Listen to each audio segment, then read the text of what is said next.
जय माता दी प्रिय मित्रों, जब भी आश्विन और चैत्र मास की नवरात्रि का समय आता है तो प्रकृति स्वयं माता रानी के स्वागत के लिए सजने लगती है।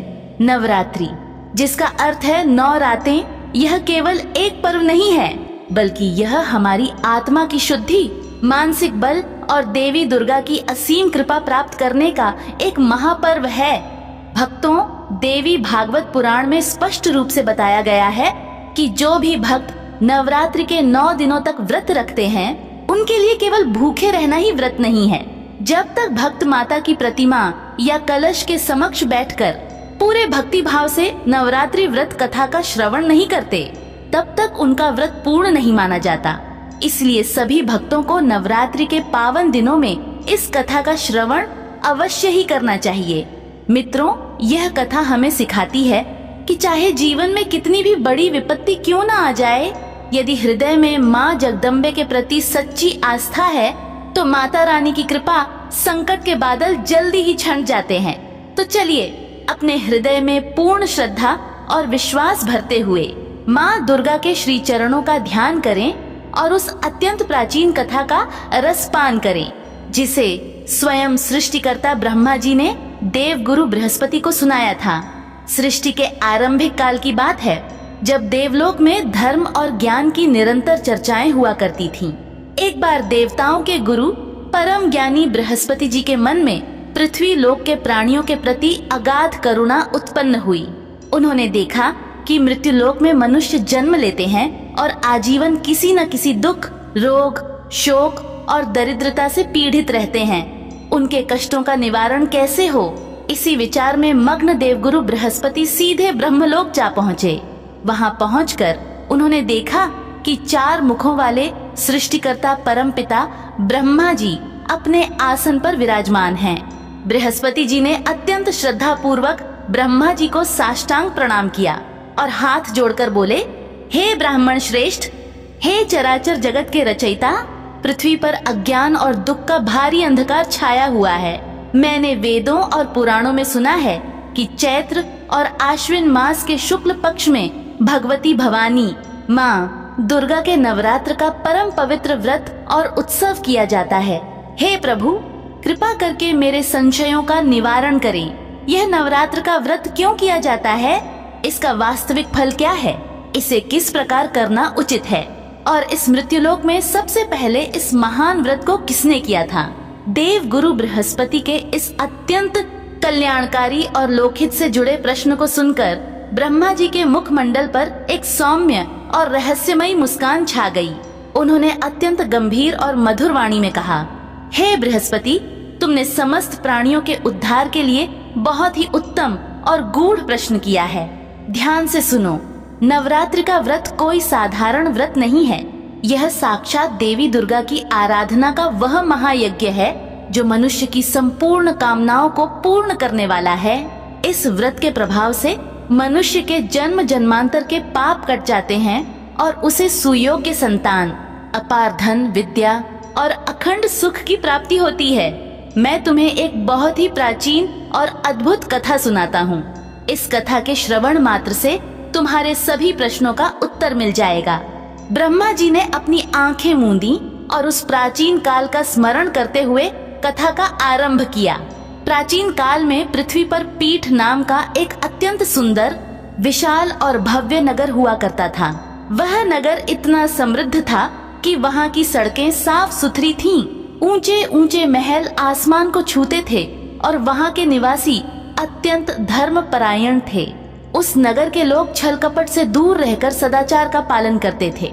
उसी पीठ नगर में अनाथ नाम का एक ब्राह्मण निवास करता था।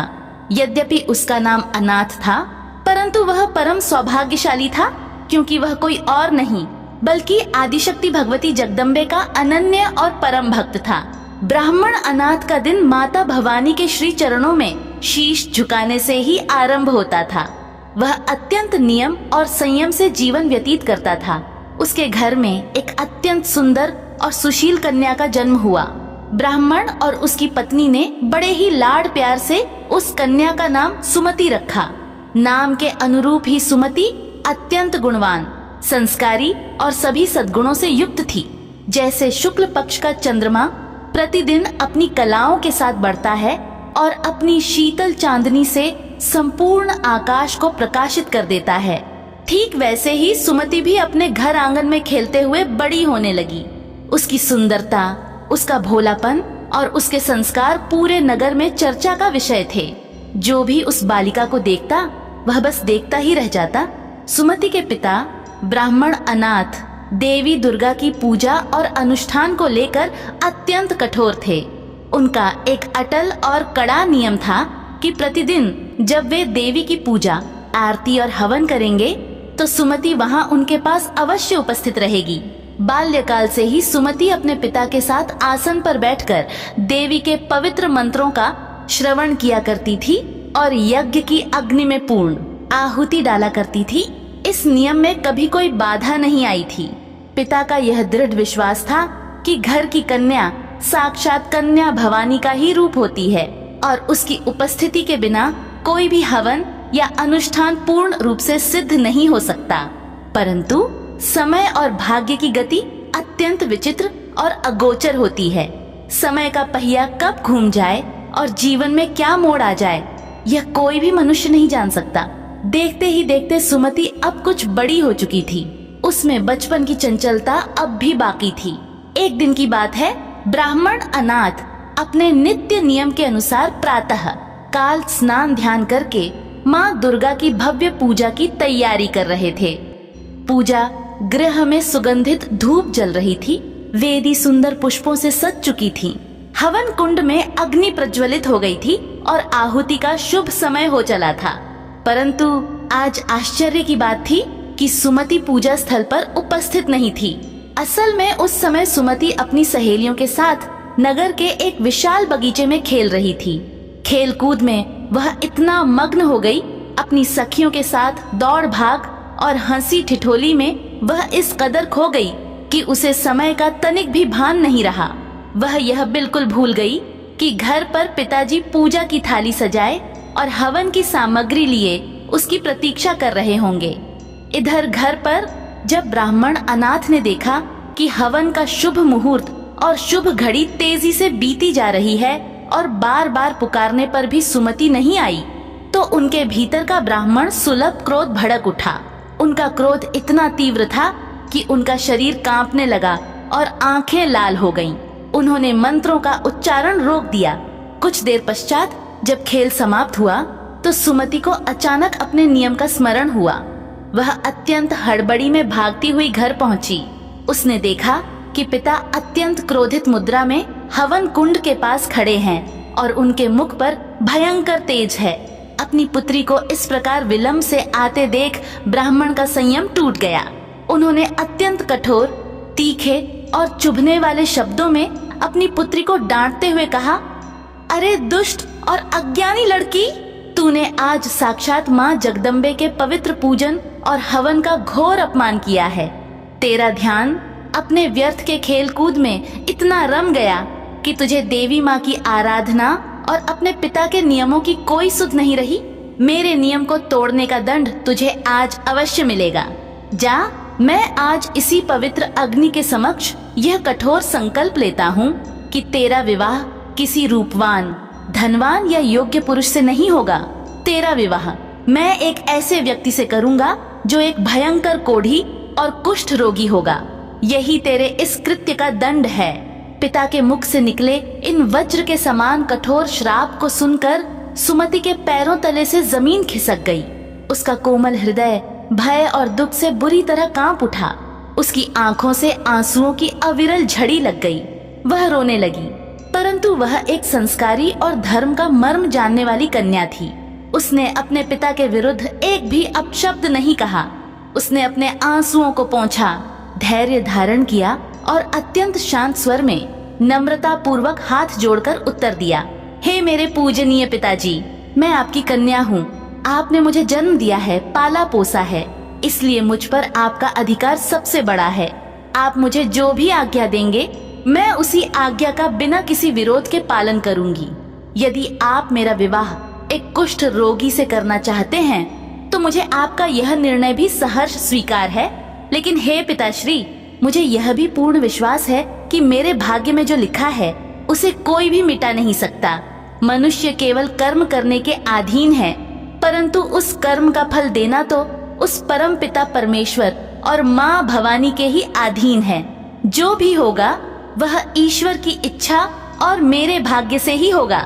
अपनी सुकोमल कन्या के मुख से ऐसे निर्भय, ज्ञान युक्त और भाग्य पर अडिग विश्वास वाले वचन सुनकर ब्राह्मण अनाथ का क्रोध शांत होने के बजाय और अधिक भड़क गया।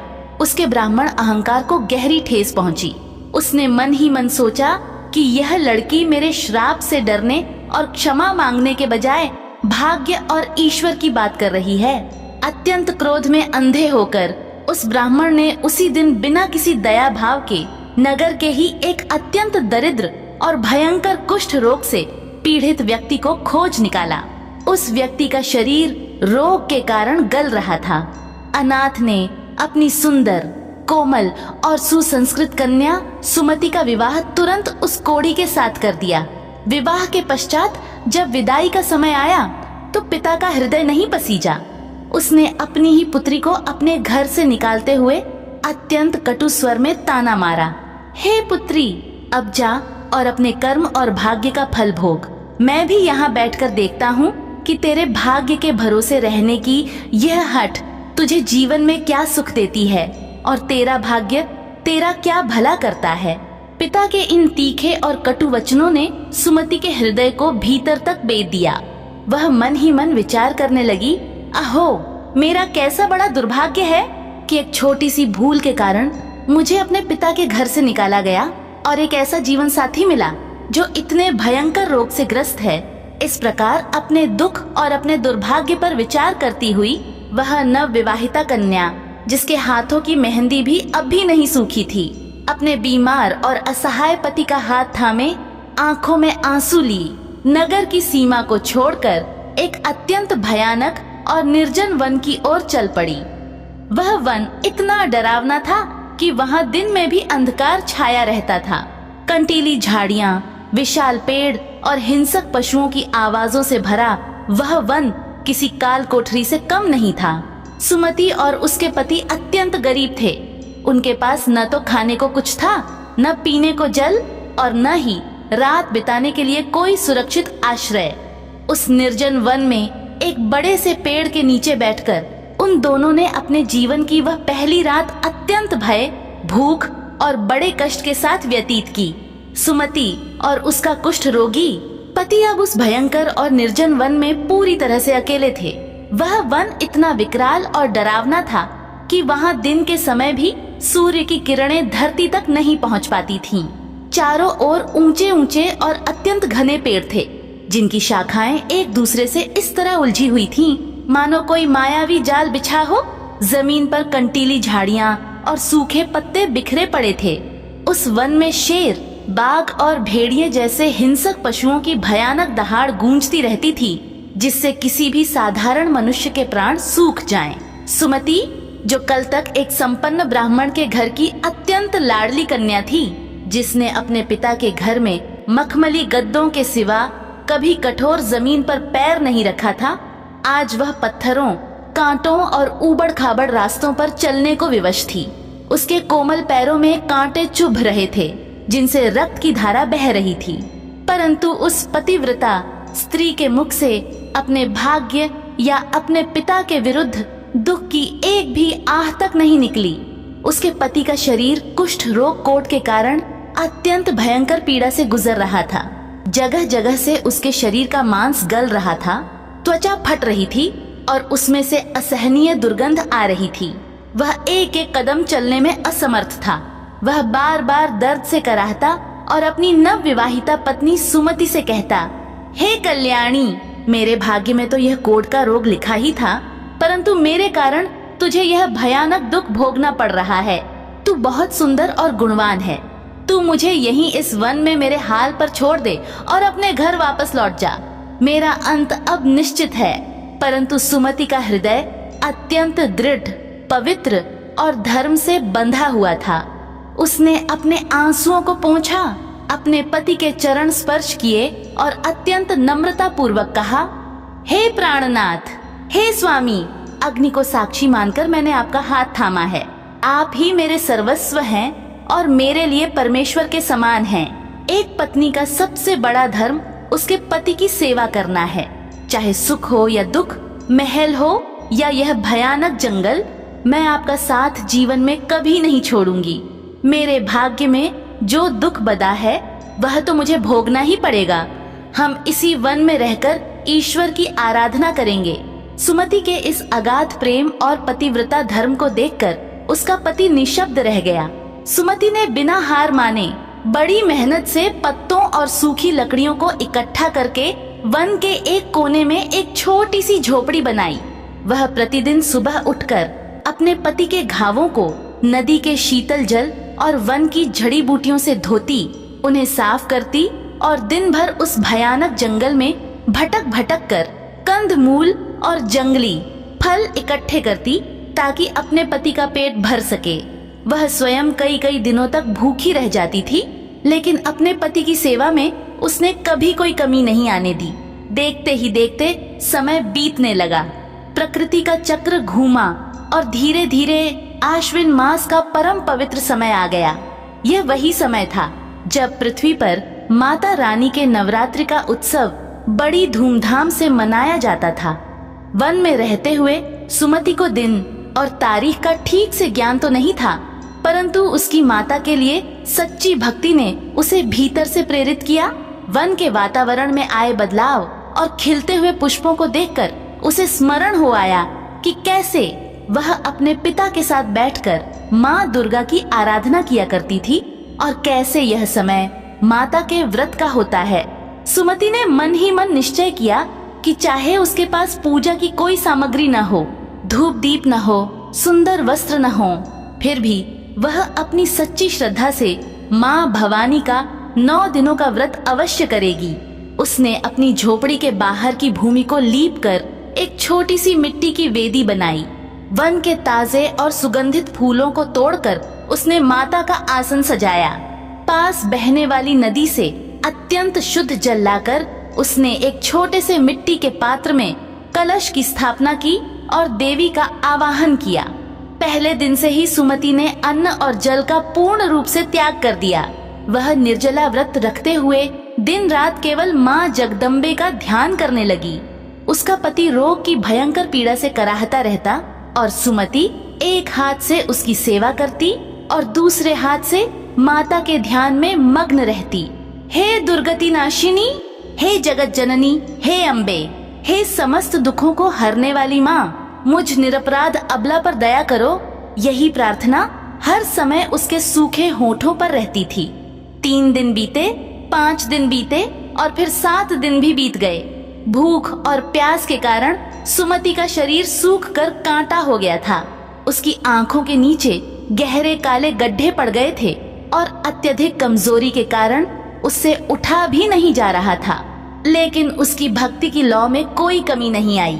उसका मन केवल और केवल माता के श्री चरणों में लगा हुआ था।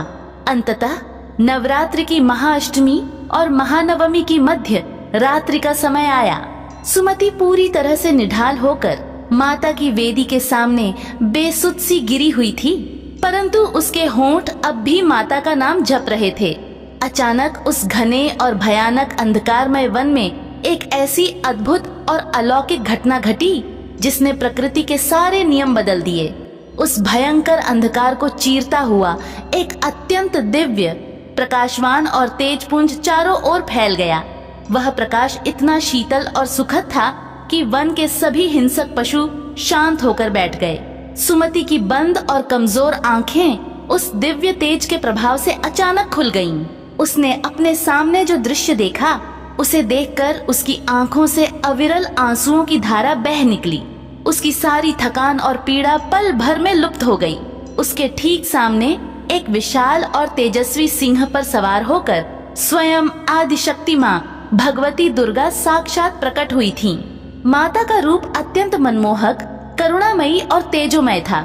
उनकी 8 भुजाएं थीं, जिनमें शंख, चक्र, गदा, पद्म, त्रिशूल, धनुष और तलवार जैसे अस्त्र शस्त्र सजे हुए थे। माता के मस्तक पर अर्धचंद्र चमक रहा था और उनके मुखमंडल पर करोड़ों सूर्यों के समान तेज और करोड़ों चंद्रमाओं के समान शीतलता थी। माता ने लाल रंग की अत्यंत सुंदर चुनरी और बहुमूल्य रत्नों से जड़े आभूषण धारण किए हुए थे। माता रानी के इस अत्यंत कल्याणकारी और भव्य रूप को देखकर सुमति अपनी सुध बुध खो बैठी। वह तुरंत दंडवत होकर माता के श्री चरणों में गिर पड़ी और फूट फूट कर रोने लगी। तब अत्यंत मधुर, गंभीर और करुणा से भरी हुई वाणी में भगवती दुर्गा ने कहा, उठो हे दीन ब्राह्मणी, उठो पुत्री।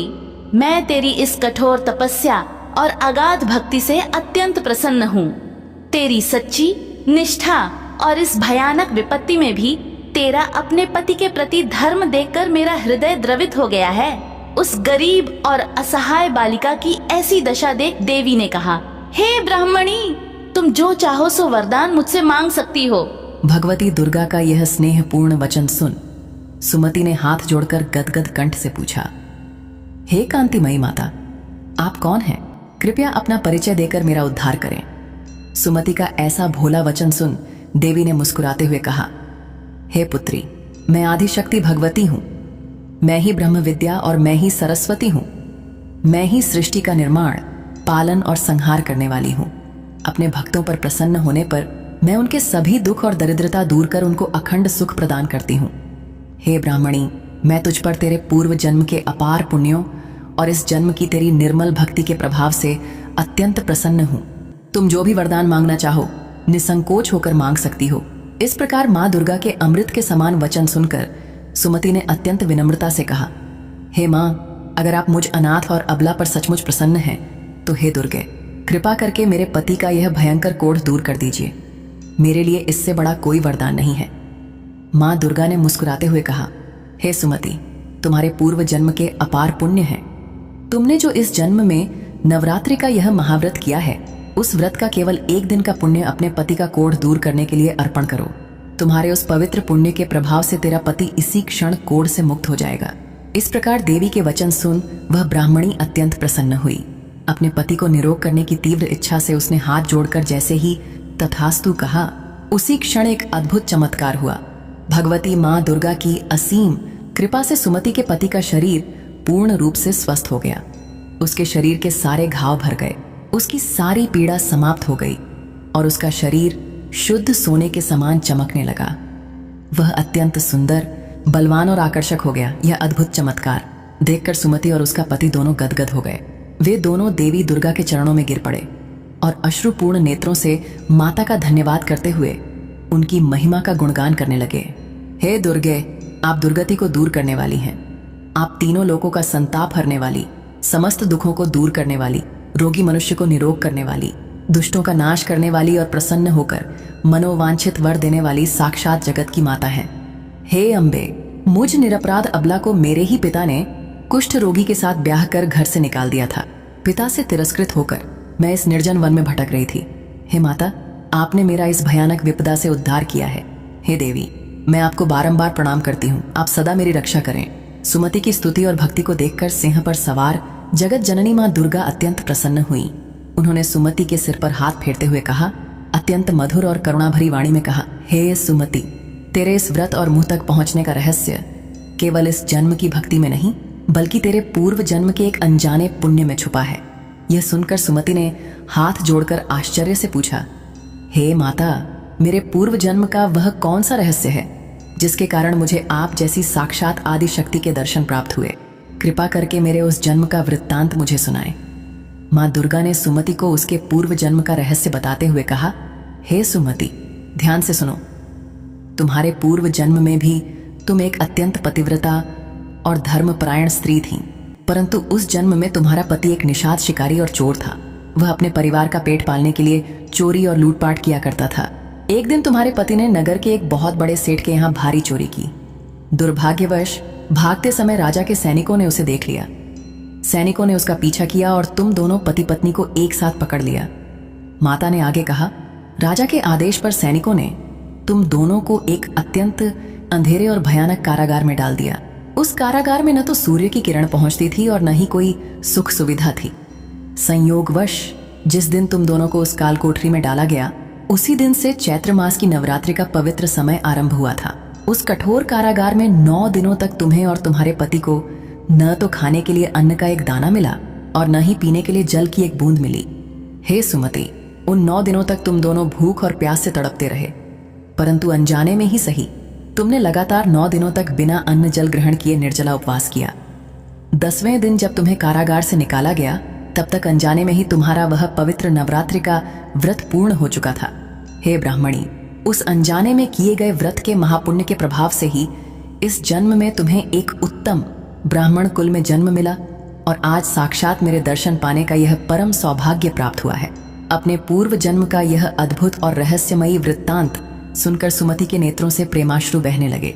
उसने मन ही मन सोचा कि जब अनजाने में किए गए नवरात्रि व्रत का इतना बड़ा और चमत्कारी फल मिल सकता है, तो जो भक्त श्रद्धा और विधि विधान से माता का व्रत करते होंगे, उन पर माता कितनी कृपा करती होंगी। सुमति ने माता के चरणों में पुनः मस्तक झुकाया और उनकी भक्ति में पूरी तरह लीन हो गई। कुछ क्षण पश्चात सुमति ने हाथ जोड़कर अत्यंत विनम्रता से मां दुर्गा से प्रार्थना की, हे अखिल ब्रह्मांड की माता, हे कृपामयी, आपने मेरे पूर्व जन्म का रहस्य बताकर मेरे अज्ञान का अंधकार दूर कर दिया। अब कृपा करके मुझ पर एक और उपकार करें। मुझे इस परम कल्याणकारी नवरात्रि व्रत की संपूर्ण विधि विस्तार से बताएं, ताकि संसार के अन्य प्राणी भी इसका लाभ उठाकर अपने दुखों से मुक्त हो सकें। सुमति की इस लोक कल्याणकारी भावना से देवी भगवती अत्यंत प्रसन्न हुई। मां दुर्गा ने सुमति को नवरात्रि व्रत की पूरी विधि विस्तार से बताते हुए कहा, हे सुमति, यह पवित्र नवरात्रि का व्रत वर्ष में 2 बार चैत्र मास और आश्विन मास के शुक्ल पक्ष की प्रतिपदा तिथि से आरंभ होकर नवमी तिथि तक किया जाता है। इन 9 दिनों तक भक्त को अत्यंत शुद्ध मन और शरीर से मेरी देवी की विधि पूर्वक पूजा, उपवास और हवन करना चाहिए। जो प्राणी सच्चे मन से इस व्रत को करता है, उसकी संपूर्ण भौतिक और आध्यात्मिक कामनाएं पूर्ण होती हैं। मां दुर्गा ने पूजा अर्चना के विभिन्न चरणों को विस्तार से समझाते हुए कहा, व्रत के प्रथम दिन प्रातःकाल स्नान करके अत्यंत शुद्ध भूमि पर एक सुंदर और पवित्र वेदी बनानी चाहिए। उस वेदी पर शुभ मुहूर्त में कलश की स्थापना करनी चाहिए और उसमें मेरा देवी का आवाहन करना चाहिए। कलश स्थापना के पश्चात प्रतिदिन मेरी प्रतिमा या चित्र के समक्ष बैठकर विभिन्न प्रकार के ताजे फल, सुगंधित फूल, अक्षत, कुमकुम, धूप, दीप और शुद्ध नैवेद्य से मेरा पूजन करना चाहिए। इन 9 दिनों में ब्रह्मचर्य का पालन, सत्य बोलना और क्षमा भाव रखना अत्यंत आवश्यक है। व्रत के महात्म्य और उसके असीम फलों का वर्णन करते हुए मां दुर्गा ने कहा, हे सुमति, जो भी स्त्री या पुरुष इस अत्यंत दुर्लभ व्रत को श्रद्धा पूर्वक करता है, उसे संपूर्ण पापों से तत्काल मुक्ति मिल जाती है। व्रत करने वाला व्यक्ति सभी प्रकार के भयंकर रोगों से मुक्त हो जाता है। उसके जीवन में अपार सुख, गहरी शांति और असीम समृद्धि आती है। इस व्रत को करने वाले भक्त के घर में कभी धन धान्य की कमी नहीं रहती। उसे उत्तम संतान सुख, अपार संपत्ति, श्रेष्ठ विद्या और अखंड सौभाग्य की प्राप्ति होती है। माता ने अंत में एक अत्यंत गूढ़ रहस्य बताते हुए कहा, हे सुमति, इस संसार में जितने भी महायज्ञ हैं, उनमें अश्वमेध यज्ञ को सबसे श्रेष्ठ माना गया है। परंतु जो भक्त सच्चे मन से मेरा यह नवरात्रि व्रत पूर्ण करता है, उसे एक अश्वमेध यज्ञ के समान नहीं, बल्कि अनेक अश्वमेध यज्ञों के समान पुण्य फल प्राप्त होता है। यह व्रत केवल भौतिक सुख ही नहीं देता, बल्कि यह मोक्ष प्राप्ति का सबसे सरल और उत्तम मार्ग है। जो भी इसे सच्चे और निर्मल मन से करता है, उसे इस लोक में समस्त राजसी सुख प्राप्त होते हैं और अंत में परलोक में मोक्ष की प्राप्ति होती है। यह पवित्र कथा देवगुरु बृहस्पति को सुनाते हुए ब्रह्मा जी बोले, न हे बृहस्पति, इस प्रकार उस अनाथ ब्राह्मणी सुमति को अपने व्रत की संपूर्ण विधि और उसके असीम फल का ज्ञान देकर साक्षात आदिशक्ति भगवती दुर्गा वहीं उस वन में अंतर्धान हो गईं। ब्रह्मा जी ने आगे कहा, हे देवगुरु, माता के अंतर्धान होने के पश्चात सुमति और उसके पति ने उसी वन में रहकर देवी दुर्गा की बताई हुई विधि के अनुसार पूरे 9 दिनों का नवरात्रि व्रत अत्यंत श्रद्धा और निष्ठा से पूर्ण किया। मां भवानी की अपार कृपा से उन दोनों का जीवन पूरी तरह से सुखमय हो गया। उनका सारा दुख, दरिद्रता और कष्ट दूर हो गया। वे वन से अपने नगर वापस लौट आए और उनके घर में अपार धन, संपत्ति और समृद्धि आ गई। आजीवन सुख भोगने के पश्चात अंत में उन्हें माता रानी के परम धाम की प्राप्ति हुई। यह अत्यंत मंगलकारी और अद्भुत कथा सुनकर देवगुरु बृहस्पति का हृदय आनंद और भक्ति से प्रफुल्लित हो उठा। उनका रोम रोम पुलकित हो गया। उन्होंने गदगद कंठ से ब्रह्मा जी से कहा, हे परमपिता ब्रह्मा, आपने मुझ पर अति महान कृपा की है, जो मुझे इस परम पवित्र नवरात्रि व्रत का यह दुर्लभ और चमत्कारी महात्म्य सुनाया। मेरा सारा संशय दूर हो गया। देवगुरु बृहस्पति की बात सुनकर ब्रह्मा जी मुस्कुराए और बोले, रहे बृहस्पति, यह देवी भगवती कोई साधारण शक्ति नहीं है। ये संपूर्ण लोकों का निर्माण करने वाली, उनका पालन करने वाली और समय आने पर संहार करने वाली स्वयं महामाया है। इस महादेवी के असीम प्रभाव, उनकी माया और उनकी अपार महिमा को तीनों लोकों में कौन जान सकता है। वे तो केवल अपने भक्तों के सच्चे प्रेम और भाव की भूखी हैं। और इसी के साथ यह पावन कथा अपने सुखद और मंगलमय रूप में पूर्ण होती है। बोलो सांचे दरबार की जय, बोलो देवी भगवती दुर्गा माता की जय। मित्र, मुझे आशा है कि तीनों अध्यायों की यह विस्तृत कथा आपको पसंद आई होगी। माता रानी आपकी सभी मनोकामनाएं पूर्ण करें।